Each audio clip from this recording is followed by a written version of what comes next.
Chers abonnés de CMK Télévision Officielle, bonjour et bienvenue dans ce nouveau numéro de l'émission Ma Famille Heureuse, une émission éducative qui vous apprend comment vivre en harmonie familiale et qui aborde des sujets qui touchent la société en général et nos familles en particulier. Tout d'abord, nous tenons vraiment à nous excuser pour le temps qu'on a pris sans pour autant produire le nouveau numéro de votre émission préférée. Alors, abonnez-vous massivement sur CMK TV officiel et faites également abonner vos proches. Alors, pour le numéro d'aujourd'hui qui porte sur l'éducation familiale face aux réalités de la vie conjugale. À ce sujet, je vous signale déjà que je ne suis pas seule sur ce plateau, mais je suis accompagnée d'une grande dame, mère de famille. Elle se nomme Cynthia Mutoma, Madame Mwanza. Alors, elle sera là dans quelques minutes, mais avant qu'elle puisse faire son entrée, retour d'abord à la technique pour un petit jingle.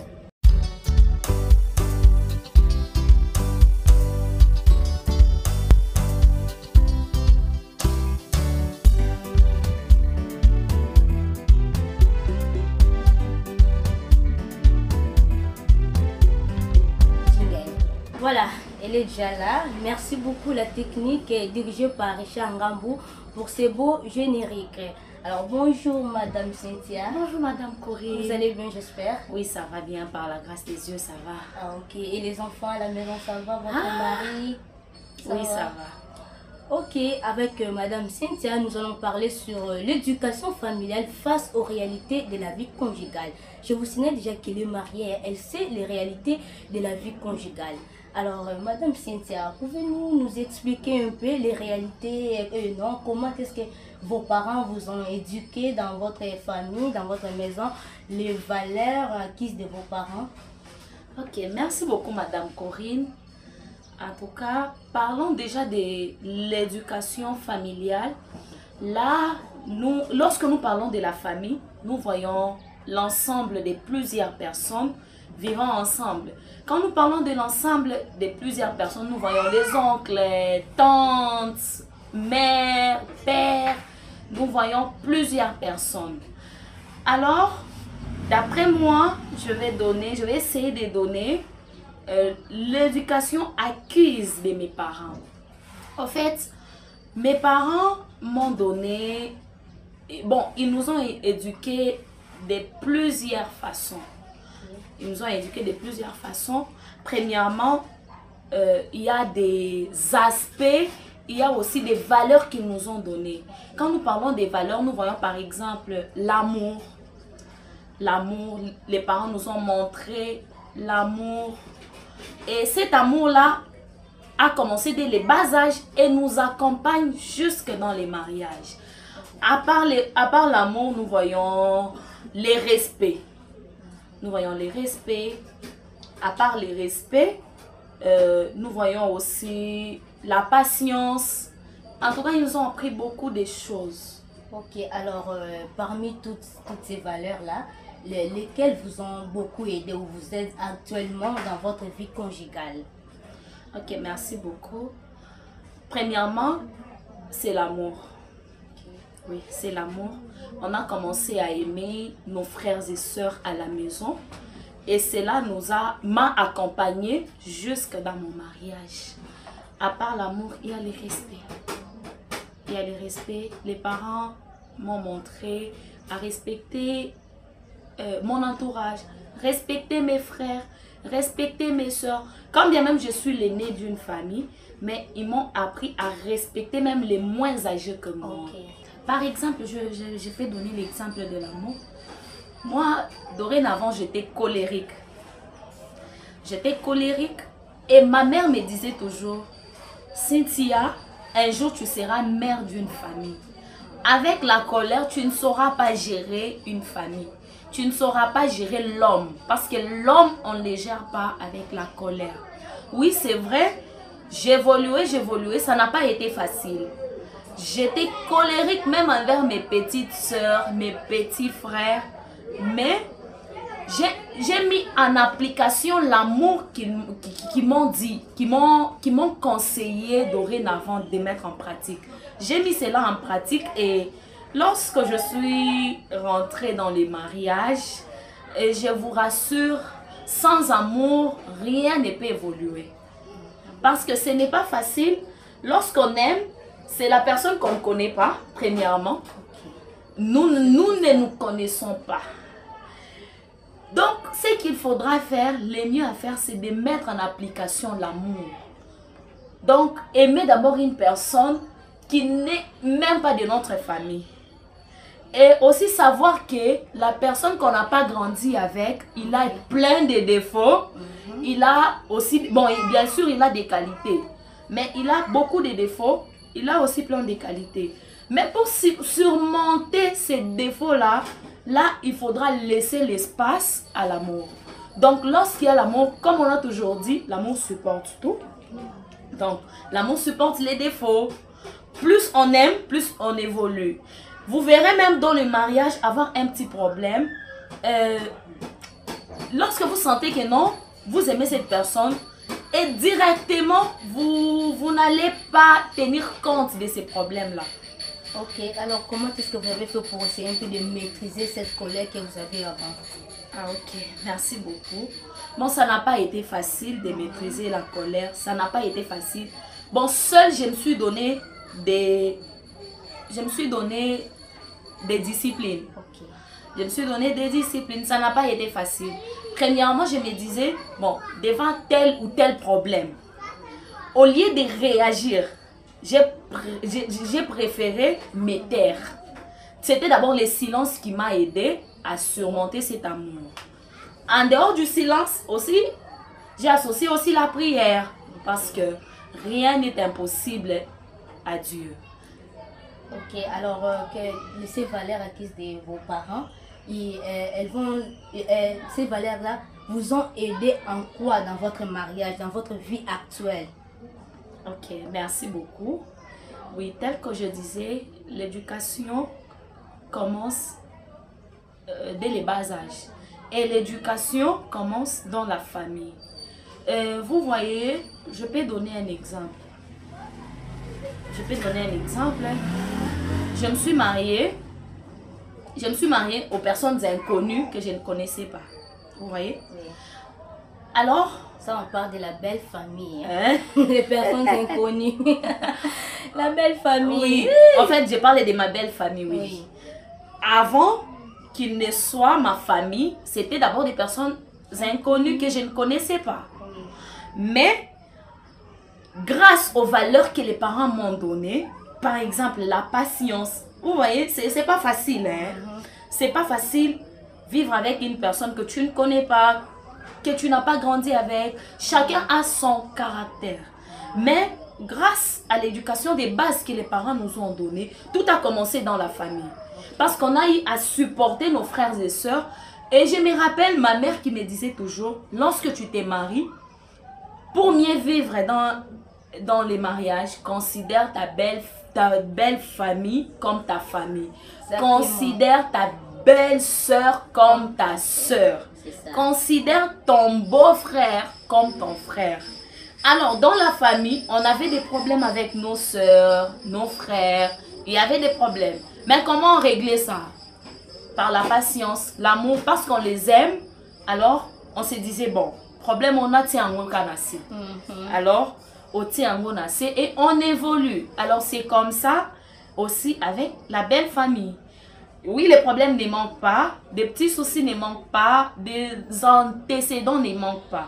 Mais ça demande juste avoir un grand cœur, mettre en pratique ce que les parents nous disaient, que non, il faut avoir un grand cœur.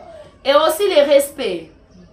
Les respects qui jouent un grand rôle dans la famille, surtout dans la vie conjugale. Les respects. Toujours savoir respecter son homme. Tout a commencé dès les bas âges. Et ça, donc ça nous poursuit jusqu'à... Donc l'éducation familiale voilà. A des effets positifs aussi hein, voilà, dans la vie conjugale. Et aussi des effets aussi négatifs. Ok, alors parmi ces effets négatifs-là, quelles sont les valeurs, quels sont les conseils que vos parents vous ont donnés chez vous lorsque vous étiez chez vos parents et que vous trouvez contrairement, donc vice-versa, le monde à l'envers. de ce que vous vivez actuellement?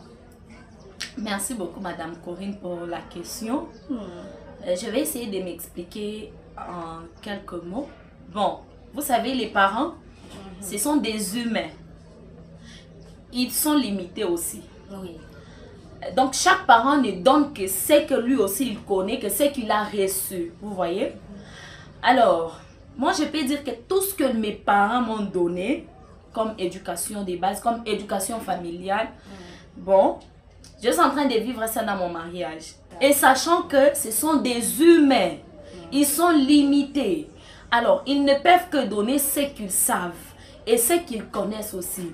Alors, moi, étant femme mariée, je me suis, lorsque je suis dans mon mariage, je me dis toujours, les défauts de ma mère ne seront pas mes défauts. J'essaie de prendre les qualités de ma mère. Donc, ce qui faisait sa force, c'est ce que je suis en train de prendre. Et aussi, je suis en train de prendre ce qu'elle me transmettait comme valeur. Par exemple, elle disait toujours, une femme mariée n'a pas trop d'amis dans sa... ne peut pas inviter trop d'amis dans sa maison à chaque fois. Par exemple, ça, ce sont les valeurs que ma mère m'a données. Sachant que chaque famille aussi a ses réalités. Moi, chez nous, les Swahili, en tout cas, on tient compte de cela. Par exemple, ma mère qui me disait, une femme mariée ne demande pas les allumettes. Ce sont des petites choses qu'il faut mettre dans la maison. Les allumettes, ces histoires-là. Par exemple, les braseros. Une femme mariée ne demande pas les braseros. Par exemple, ça m'aide aujourd'hui. Vous voyez, ça m'aide. Et aussi ma mère qui me disait, une femme mariée ne demande pas trop balai. Non, non, non. Ces histoires-là, il faut faire un effort de mettre cela dans la maison. Et elle ne me le disait pas seulement comme ça. Elle était aussi un exemple pour nous. Parce qu'elle le faisait et elle nous disait ce qu'elle faisait. Et nous aussi, nous nous sommes dit, comme moi personnellement, je me suis dit, en tout cas, c'est très important. Ça l'a beaucoup aidé. Ça l'a vraiment épargné de beaucoup de choses. Et j'ai aussi commencé à essayer de mettre ça en pratique. Et je trouve que ça m'aide. En tout cas, ça m'aide et ça m'épargne dans beaucoup de choses. Madame Cynthia, dans votre mariage, est-ce que tout est ok selon votre expérience? Est-ce que tout ce que vous vivez dans votre maison, vos parents vous ont appris cela dès les bases d'âge, ou bien lorsque vous avez grandi chez vous, dans votre maison, ou bien il y a aussi des choses que vos parents ne vous ont pas appris, que vous voyez, vous les retrouvez dans votre mariage? Ok, merci beaucoup Madame Corinne pour la question. Là, je réponds en disant, un mariage heureux, oui, ne manque pas de problèmes. Donc, les problèmes ne manquent pas dans un mariage. Surtout que nous sommes africains. Bon, ça ne cadre toujours pas avec les Africains, hein, c'est partout. Parlant d'un mariage, il y a toujours des négativités et aussi des positivités. Alors, lorsque j'étais chez nous, à la maison, chez mes parents, bon, mes parents, bon, ils pouvaient me donner des valeurs, par exemple, respecter, aimer, tout ça, patienter, tout ça. Mais, ils n'entraient pas en profondeur. Ma mère ne me donnait pas la profondeur des choses qu'elle vivait au fait dans son mariage. Parce que, avec nos mamans, elles gardent trop de secrets. Hein? Oui, hein? Elles se disent que non. En tout cas, il y a des défauts que je ne peux pas montrer aux enfants. Il y a peut-être des défauts de papa que je ne peux pas montrer aux enfants. C'est ça. Et nous, peut-être, on pouvait la voir sourire dehors, mais à l'intérieur, peut-être dans la chambre, on ne savait pas, on ne connaissait pas des choses qui s'est passées là. Alors, par exemple, ma mère ne m'avait pas dit que non, un homme peut bouder sa femme, par exemple. Bouder. Quelqu'un... Hein? Quelqu'un, vous vous êtes dit pour les mères et pour les pères, oui, oh non, j'ai de l'amour, je t'aimerai toujours, toujours, toujours. Et vous verrez, un bon matin, vous vous réveillez comme ça, quelqu'un qui vous boude. Hein? Et habite au 12. Je vous dis. Waouh. Habite au 12. Et tu te poses des questions, mon Dieu. Qu'est-ce qui se passe? Donc, ça aussi, c'est les humeurs, par exemple. Les humeurs aussi. Par exemple, parlant des L'infidélité, par exemple, nos parents ne nous avaient pas montré pour Ça, dire que non. ça. Préparez-vous déjà Oui. moralement parce que l'homme est naturellement infidèle. Voilà. Les parents, s'il vous plaît, il faut le dire à vos filles. Voilà. Qu'on puisse au moins se préparer moralement. Arriver là-bas, Voilà. tu te dis que oh, mon mari est fidèle. 2 ans après, 3 ans après le mariage, tu commences à te tromper, franchement. Voilà. Oh. Par exemple, l'infidélité. Hmm. L'infidélité, les parents ne nous disaient pas ça. Peut-être, bon, ils pouvaient cacher les secrets, tout ça, mais dans des mariages, il y a des choses. Par exemple, l'infidélité, oui. Hormis l'infidélité, il y a l'insolence, par exemple. L'insolence. Vous pouvez être avec quelqu'un là qui te respecte aujourd'hui, demain, mais après-demain, tu vois, il t'insulte, par exemple. Et comment vous arrivez à surmonter ça pendant que vous n'étiez pas préparé moralement?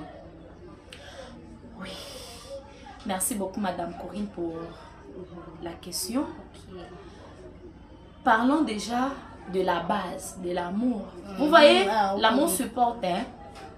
On s'est dit, il y a quelqu'un qui peut vous insulter, votre partenaire peut vous insulter, par exemple, mais vous vous dites, bon, parce que je l'aime, c'est un humain, je ne peux pas répliquer. Bon, il y a certaines femmes qui répliquent, hein, au fingi, au tien à tien.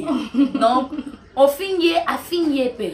Vous savez, il y a certaines femmes, hein, so yo bêtier à bêtio pe. Donc, elles se décident. Hein. Okay. Oui, tout ça a commencé dans la famille. Comme on parle de l'éducation familiale, Oui. il y a de ces parents-là qui disent toujours à leurs enfants, lorsque un frère tape sa soeur, il y a la maman qui dit Remé. Vous voyez, déjà oui. moi nazo kola na elo wana na mutu. Ok. L'enfant grandit avec ça. Et lorsqu'elle arrive dans les mariages, donc son mari se fâche, son mari la tape, elle aussi, elle remet. Vous voyez, Elle réplique Elle directement. réplique. Donc au fingi, yépe à fingi. Donc vous voyez un peu ça. Donc les parents, les parents hein, ne nous disaient pas toutes ces choses-là. Il y a certaines choses qu'elles pouvaient nous dire. Il y a aussi certaines choses, surtout avec nos familles africaines, nos mamans, il y a trop de tabous. Il y a trop de tabous. Elles nous cachent trop de choses. Elles nous cachent trop de... Elles se disent, oh non, elle va se retrouver dans le mariage. Elle va elle-même découvrir. Vous voyez, c'est comme par exemple, parlant de... J'ouvre une parenthèse. Hein, parlant par exemple de la nuit des noces.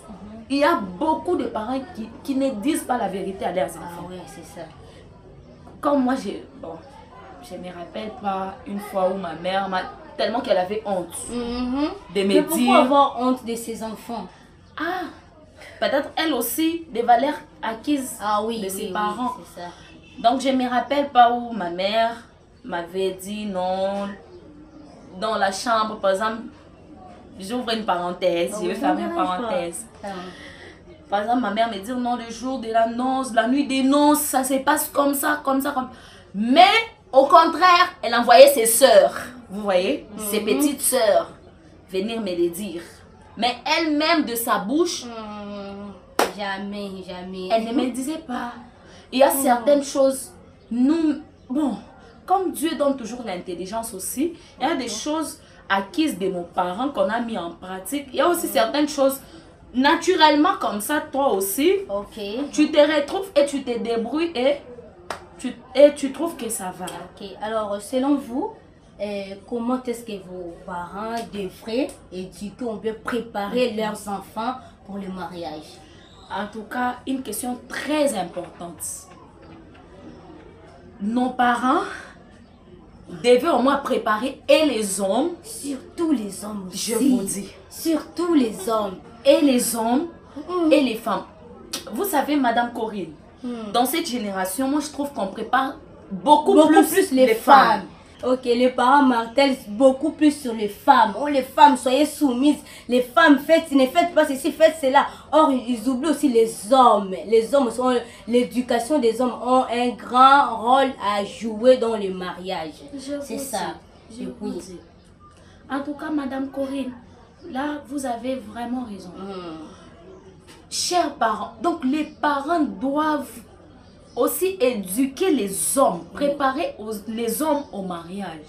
Vous savez, nous les Africains, hein, surtout, on se martèle sur la femme. On prépare plus la femme. On dit non, la femme doit supporter. Mais il y a aussi des choses que l'homme doit aussi supporter. Hein. Ce n'est pas seulement la femme. Hein. Ça demande l'implication des deux personnes. Il y a par exemple, oh non, la soumission, oh non, le respect. L'homme doit aussi respecter sa femme. L'homme doit aussi respecter sa femme. En dehors du respect, il y a aussi l'attention. Madame Corinne, l'attention. Beaucoup d'hommes dans cette génération ne prêtent pas attention à leurs femmes. Vous verrez un homme en dehors de la maison, il est heureux avec les femmes de l'extérieur. Bon, les femmes, par exemple, parlons des femmes, nous voyons les amis, oui, les collègues, oui, les amis. Oui, il est à l'aise, hein, mais lorsqu'il arrive à la maison, je ne sais pas, moi je me dis, bon, je ne sais pas si c'est l'habitude, ça je ne sais pas. Mais les hommes doivent prêter attention aussi à leurs femmes, donner l'attention, respecter surtout aussi les femmes. Ok, madame, on revient un peu sur la question. Selon vous, quelles sont les valeurs, mais comment est-ce que les parents doivent préparer leurs enfants pour les mariages? Madame Corinne, moi, ce que je demanderais aux conseillers, aux parents, c'est de vraiment bien préparer, surtout les hommes aussi, au mariage, ainsi que les femmes. Dans nos familles, nous voyons seulement, on éduque beaucoup plus les femmes au lieu des hommes. Mais aussi, les parents doivent prendre cette charge-là de conseiller aux hommes, de leur donner certaines réalités du mariage. Vous savez, il y a une différence entre les fiançailles et les mariages. Et l'homme doit comprendre qu'une femme, on la chérit. L'homme doit comprendre que non, une femme, on la respecte. L'homme doit comprendre qu'une femme mérite notre attention, a besoin de notre attention. Parce que lorsqu'on épouse une femme, directement on prend sa charge, on devient d'abord comme son père. Vous voyez, on prend d'abord la place de ses parents. De la même manière aussi, donc c'est réciproque. Alors moi j'ai toujours vu que c'est comme si la grande charge est du côté de la femme. Vous verrez un homme qui se réveille le matin sans saluer sa femme et il attend que la femme puisse commencer. Or, l'attention que vous attendez, la femme a aussi besoin de ça. Est-ce que vous savez que, oui, la femme aussi, parfois la femme a aussi besoin de la chérir, lui dire parfois non, ma chérie, je t'aime, mon bébé. Vous voyez des paroles que vous étiez en train de dire là pendant les fiançailles. C'est très important. Nous les femmes, on a besoin de ça. Parfois nous dire non, ma chérie, je t'aime, tout ça, tu es ma lune, tu es tout ça. C'est très important. Alors, c'est comme si les hommes négligent un peu de ce côté-là. Oui, je ne généralise pas, mais au moins, il y a certaines personnes qui font l'exception, mais au moins c'est un conseil qui est général, oui. Ok, alors selon vous, vous êtes maintenant mariée, vous êtes mère des enfants. Quelles sont les recommandations que vous pouvez formuler aux parents actuels, aux futurs mariés aussi, hein, le conseil ou les recommandations à formuler? En fait, aux futurs pères des familles, mères des familles, ce que je vous demanderai, c'est d'être des personnes de valeur. Soyez des personnes de valeur. Ayez le pardon en vous. Aimez-vous. Respectez-vous mutuellement. Tout doit être réciproque. Tout doit être réciproque. Dans les mariages, il n'y a pas, oh non, ça c'est la femme qui doit, ça c'est l'homme qui doit. Non, tout doit être réciproque. De la même manière que la Bible nous dit 1 plus 1, vous êtes devenus une seule chair. Donc, tout doit être partagé. Donc, la réciprocité de choses. Et aussi, je vous demanderai de transmettre des bonnes valeurs à vos enfants. Ne laissez pas la génération actuelle ou soit le siècle présent venir avoir de l'impact négatif sur l'éducation de vos enfants. Il y a plusieurs enfants aujourd'hui qui sont perdus par rapport aux réseaux sociaux, qui sont perdus par rapport à la connexion, tout ça, Facebook, WhatsApp. Tellement que les enfants sont perdus par manque de contrôle, par manque de suivi. Et aussi, parents, chers parents, ayons le temps pour nos enfants. C'est ça. Les enfants, souvent, ils se sentent aussi seuls. Lorsque nous ne les occupons pas comme il le faut, c'est comme ça que vous verrez des enfants aller prendre l'éducation de l'extérieur, de la rue, aller copier l'éducation de leurs amis qui ne sont pas aussi contrôlés par leurs parents. Vous verrez, j'ouvre une parenthèse, vous verrez un enfant, une jeune fille de 13 ans à 15 ans comme ça, qui voit ses cycles par exemple pour la première fois. Parce que la mère ou les parents n'ont pas le temps, ne sont pas proches de la fille. Et elle aussi par crainte, par peur, elle se demande comment elle va s'en sortir face à cette situation-là. Alors, elle s'est dit, non, lorsque souvent elle aborde sa mère, la maman est toujours méchante et occupée. Sa maman est toujours, c'est quoi, tu veux quoi? La maman n'a pas le temps pour ses enfants. Alors l'enfant s'est dit, bon, que j'aille demander à mes amis. Et alors l'enfant préfère aller. Les choses que toi, parent, tu devais dire à tes enfants, mais c'est une autre personne, en plus, un enfant comme lui, comme elle ou comme lui, qui prend le temps de l'expliquer, peut-être l'expliquer avec beaucoup de défauts aussi, l'expliquer avec beaucoup de défauts, et c'est comme ça que vous verrez, aujourd'hui, il y a plusieurs dégâts. Vous verrez un enfant tout petit comme ça, qui s'est introduit dans une vie sale, une vie qui n'est pas saine. Chers parents, s'il vous plaît, ayez le temps pour les enfants. C'est ça. Pour vos enfants. Parce que les enfants sont des trésors que le Seigneur nous a donnés. Les enfants sont une grande bénédiction. Alors ne négligez pas. S'il faut tout laisser pour tes enfants, je te conseille. S'il faut même mettre d'abord ton travail de côté pour prendre l'éducation de tes enfants en main, je te le conseille.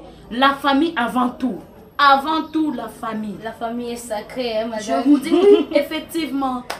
Ok, madame. Alors, en guise de conclusion, qu'est-ce qu'on peut retenir de l'éducation familiale face aux réalités de la vie conjugale, en guise de conclusion? Merci beaucoup, madame Corinne. Ce que nous devons retenir à ce sujet est que le sujet qui est l'éducation familiale face aux réalités de la vie conjugale.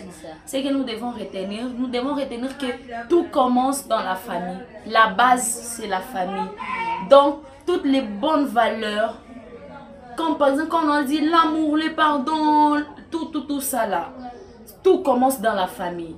Alors, essayons, chers enfants, essayez de vous conformer à l'éducation de vos parents, à l'éducation que les parents vous donnent. C'est très important. Alors, et aussi, méfiez-vous de la rue. Méfiez-vous de tout ce que vous voyez sur les réseaux sociaux. Il y a certains enfants qui se disent, mais bilo ko maman Alexandra te, mais nazo monango ana mekanano. Non. Les réseaux sociaux ne nous montrent pas tout. Même dans un film, on ne nous montre pas les failles. On montre la finalité des choses. On ne montre pas des failles, des répétitions. On ne nous montre pas. C'est ça. Alors, moi, ce que je pourrais dire et aux enfants, d'abord aux enfants, de se conformer à l'éducation de leurs parents, d'être toujours des enfants obéissants. Parce que tu es obéissant à tes parents, un jour tu seras mère de famille et tu voudras aussi qu'on puisse être obéissant à toi. Tu voudras qu'on te respecte. Alors tout s'accompagne. Tout ce que nous faisons dans la vie nous rattrape toujours. Alors, aujourd'hui on est enfant, demain on sera parent. Alors, nous devons commencer aujourd'hui, dès maintenant, de mieux nous comporter, de mieux mettre les valeurs que les parents nous donnent en conséquence, de mettre cela en valeur, de mettre cela en pratique. Et demain, nous serons aussi capables de transmettre cela à nos enfants. Alors, il n'y a aucun parent qui... il y a aucun parent qui a toujours suggéré ou soit qui a toujours voulu souhaiter que son enfant soit un enfant de la rue, que son enfant soit un voleur, un koulouna, une pute. Aucun parent ne souhaite cela. Mais méfiez-vous des réseaux sociaux, des choses que vous voyez. Alors, chers parents, prenez le temps, prenons le temps pour nos enfants, car nos enfants sont l'avenir de demain. Car nos enfants seront les dirigeants de demain. Alors, tout dépend de l'éducation que nous leur donnons aujourd'hui. Aujourd'hui, tu rates l'éducation de base. Alors, même dans ton foyer, tu vas rater. Même dans ton foyer, tu vas rater. Aujourd'hui, tu insultes ta maman. Demain, tu insulteras ta belle-maman. C'est ça. Aujourd'hui, tu insultes ton frère, ta soeur. Demain, donc, et aux alara bitumba dans ta vie de couple. Et aussi, aucun homme ne souhaite que tu sois en conflit avec sa famille. Aucun homme. Et aucun homme ne souhaite que sa femme soit impolie envers sa famille. Non, non, non. Même s'il t'aime. Même s'il t'aime, il fera de tout son mieux. Oui, c'est vrai, ça n'a toujours pas été facile. Ce n'est pas facile de s'adapter au rythme de la nouvelle famille. Mais on doit faire un effort de mettre en valeur. Oh non, parce que ma meilleure amie fait ça, sa belle famille. Non, non, non. Oh non, parce que ma meilleure amie, ses belles sœurs n'ont même pas un mot dans sa maison. Non, non, non. Soyons des enfants de Dieu, oui. Ayons un bon cœur. Transmettons les meilleures valeurs que les parents nous ont données. En tout cas, Madame Cynthia, c'était vraiment un plaisir de vous recevoir sur ces plateaux des CMK TV officiels. Chers abonnés, abonnez-vous encore, abonnez-vous et faites également abonner vos proches. En tout cas, merci beaucoup. Et je dois vous libérer actuellement parce que vous avez affaire, et surtout les femmes mariées ont toujours des choses à faire. Je dois vraiment vous libérer et merci beaucoup, madame. Merci beaucoup, madame Corinne. Merci. Voilà, c'est par cette belle conclusion que nous mettons fin à ce deuxième numéro de votre émission préférée, Ma famille heureuse. Et comme vous le savez très bien, une émission qui vous apprend comment vivre en harmonie familiale, une émission éducative qui vous apprend comment vivre en harmonie familiale et qui aborde des sujets qui touchent la société en général et nos familles en particulier. Vous venez de suivre cette émission avec madame Cynthia et nous avons parlé de la famille. Donc c'est bien. En tout cas, abonnez-vous massivement pour ne pas rater nos émissions. Alors on se dit au revoir et à la prochaine.